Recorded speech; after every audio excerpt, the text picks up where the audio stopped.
Bonjour et bienvenue dans le clin d'œil bien-être.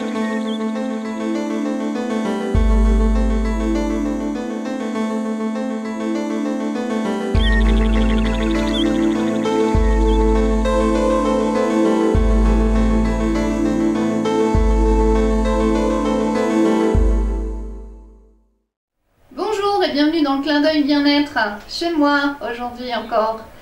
Donc aujourd'hui je voudrais vous parler de l'ortie, notre amie dame ortie, piquante mais douce tout à la fois parce qu'elle a 1000 vertus. N'oublions pas qu'elle est reminéralisante, astringente, stomatique, enfin elle a toutes les vertus.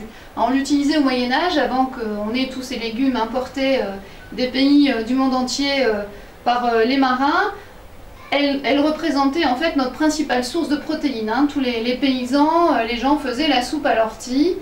La soupe à l'ortie revient à la mode, l'omelette aussi, et pour notre plus grand bonheur parce que c'est elle qui va nous reminéraliser. Elle nous apporte aussi du potassium et un tas de vitamines qu'on ne peut pas trouver dans aucun autre légume en fait. Malheureusement, la Réunion, elle ne pousse pas comme dans les campagnes de métropole.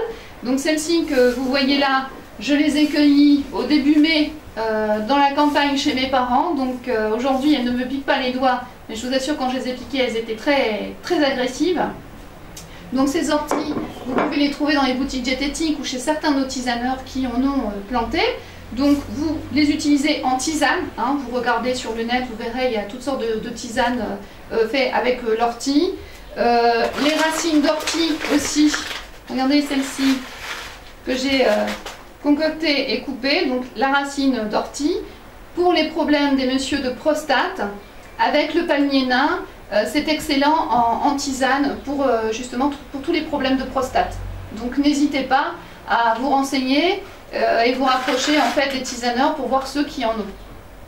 Pour le plus grand bien de votre santé et de celle aussi de vos enfants. On n'apprécie pas toujours le goût, mais c'est pas désagréable et c'est tout à fait intéressant. Je vous remercie. À très bientôt.